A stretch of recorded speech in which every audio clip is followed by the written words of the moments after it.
বন্ধুরা আসসালামু আলাইকুম। আশা করি আপনারা যে যেখানে আছেন অনেক অনেক ভালো আছেন। বন্ধুরা, অনেক অপেক্ষার পর বর্তমানে বাংলাদেশের বাজারে আনঅফিসিয়ালি পাওয়া যাচ্ছে Realme C35 মোবাইল ফোনটি।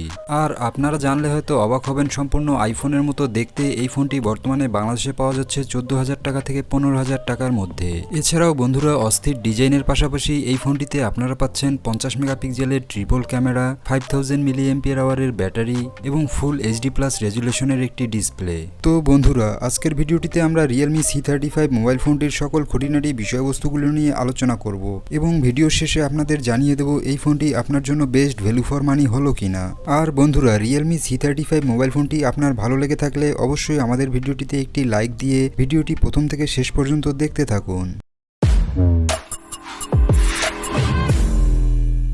বন্ধুরা, প্রথমে ডিজাইন এবং বিল্ড কোয়ালিটি নিয়ে বলতে গেলে এই ফোনটি সম্পূর্ণ প্লাস্টিক বডিতে তৈরি করা একটি ফোন। আর ফোনটি আইফোনের মতো ফ্ল্যাট ডিজাইনে তৈরি হওয়ায় ফোনটি দেখতে অনেক সুন্দর লাগবে আপনাদের কাছে। এবং এই ফোনটি আপনারা দুইটি কালার ভেরিয়েন্টে পাবেন, একটি হচ্ছে ব্ল্যাক এবং আরেকটি হচ্ছে গ্রিন। বন্ধুরা, ফোনটির রাইট সাইডে রয়েছে পাওয়ার বাটন এবং ফিঙ্গারপ্রিন্ট স্ক্যানার, লেফট সাইডে রয়েছে সিম কার্ড স্লট এবং ভলিউম রকার, এবং নিচের দিকে রয়েছে 3.5mm headphone jack, primary microphone, type C charging port এবং স্পিকার গ্রিল। বন্ধুরা, ডিসপ্লে নিয়ে বলতে গেলে এই ফোনটিতে ডিসপ্লে হিসেবে ব্যবহার করা হয়েছে 6.6 ইঞ্চি এর full HD+ water drop IPS LCD panel. আর এই ডিসপ্লেটির রেজুলেশন হচ্ছে 2408x1080 pixel, peak brightness 600 nits এবং টাচ স্যাম্পলিং রেট 180 হার্টজ। তবে বন্ধুরা, এখানে ওয়াটার ড্রপ ডিসপ্লে পরিবর্তে যদি কাট আউট ডিসপ্লে ব্যবহার করা হতো তাহলে আমার কাছে মনে হয় আরো অনেক ভালো হতো। যাই হোক বন্ধুরা, এই ফোনটির হার্ডওয়্যার কনফিগারেশন নিয়ে বলতে গেলে এই ফোনটিতে চিপসেট হিসেবে ব্যবহার করা হয়েছে UniSoc T616 প্রসেসরটি। এটি 12 ন্যানোমিটার আর্কিটেকচারে বিল্ড করা একটি অক্টাকোর প্রসেসর, যার ম্যাক্সিমাম ক্লক স্পিড 2.0 GHz।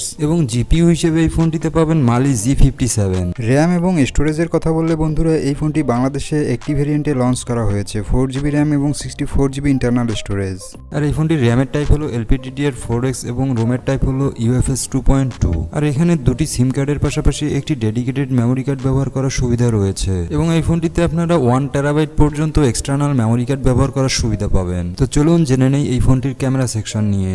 বন্ধুরা, এই ফোনটির রিয়ারে ব্যবহার করা হয়েছে ট্রিপল ক্যামেরা সেটআপ, যার মেইন ক্যামেরাটি হচ্ছে 50 মেগাপিক্সেলের 1.8 অ্যাপারচারের এবং বাকি দুটি ক্যামেরা হচ্ছে 2 মেগাপিক্সেলের ম্যাক্রো সেন্সর ক্যামেরা এবং 0.3 মেগাপিক্সেলের ডেপথ সেন্সর ক্যামেরা। এবং ফোনটির ফ্রন্টে ব্যবহার করা হয়েছে 8 মেগাপিক্সেলের 2.0 অ্যাপারচারের একটি সেলফি ক্যামেরা। এবং বন্ধুরা, রেয়ার ক্যামেরাটি দিয়ে আপনারা 30 FPS এ 1080 পিক্সেলে ভিডিও রেকর্ডিং করার সুবিধা পাবেন এবং ফ্রন্ট ক্যামেরা দিয়ে 30 FPS এ 720 পিক্সেলে ভিডিও রেকর্ডিং করতে পারবেন। বন্ধুরা, ফোনটির ব্যাটারি নিয়ে বলতে গেলে এই ফোনটিতে 5000 mAh এর একটি বিগ ব্যাটারি ব্যবহার করা হয়েছে এবং আপনারা বক্সের সাথেই পাবেন একটি 18 ওয়াটের ফাস্ট চার্জার। বন্ধুরা, এই ফোনটির প্রাইসিং নিয়ে বলতে গেলে এই ফোনটির 4GB 64GB ভেরিয়েন্টটি বর্তমানে বাংলাদেশে আনঅফিসিয়ালি পাওয়া যাচ্ছে 14,000 টাকা থেকে 15,000 টাকার মধ্যেই। তো বন্ধুরা, এই দামে Realme C35 মোবাইল ফোনটি আসলে ভ্যালু ফর মানি হলো কিনা, আর কাদের জন্যই বা এই ফোনটি সব থেকে বেশি ভালো হবে। তো Realme C35 মোবাইল ফোনটির ভালো দিক নিয়ে বলতে গেলে এই ফোনটির সব থেকে ভালো দিক হচ্ছে এই ফোনটির পারফরমেন্স। কারণ এই ফোনটিতে টাইগার T616 প্রসেসরটি ব্যবহার করার কারণে এই ফোনটি দিয়ে আপনারা PUBG, ফ্রি ফায়ারের মতন গেমগুলো খুব ভালোভাবেই খেলতে পারবেন।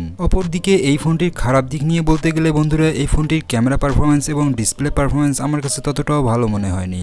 তবে বন্ধুরা, আমাদের মধ্যে যারা ফিমেল ইউজার রয়েছেন অথবা যারা চান এই বাজেটের মধ্যে অস্থির ডিজাইনের একটি মোবাইল ফোন কিনতে, তারা নির্দ্বিধায় এই ফোনটিকে পারচেস করতে পারেন। এছাড়াও বন্ধুরা, আরেকটি কথা বলে রাখি, আপনারা চাইলে এই ফোনটি যখন অফিসিয়ালি বাংলাদেশে অ্যাভেলেবেল হবে তখন কিন্তু ক্রয় করতে পারেন। সেক্ষেত্রে আপনারা হয়তো আরো কম দামে এই ফোনটিকে পেয়ে যেতে পারেন। তো বন্ধুরা, এই ছিল আমাদের আজকের ভিডিও। আমাদের ভিডিওটি শেষ পর্যন্ত দেখার জন্য আপনাদেরকে অসংখ্য ধন্যবাদ। আমাদের ভিডিওটি ভালো লাগলে অবশ্যই ভিডিওটিতে একটি লাইক করবেন এবং মোবাইল সংক্রান্ত কোনো প্রশ্ন থাকলে তা অবশ্যই এই ভিডিওর নিচে কমেন্ট করে জানাবেন। আমরা চেষ্টা করি আপনার সকল কমেন্টের উত্তর দেওয়ার। তো বন্ধুরা, সকলে ভালো থাকবেন, সুস্থ থাকবেন। দেখা হচ্ছে পরবর্তী ভিডিওতে। ততক্ষণ পর্যন্ত আমি শীতল নিচ্ছি বিদায়। আল্লাহ হাফেজ।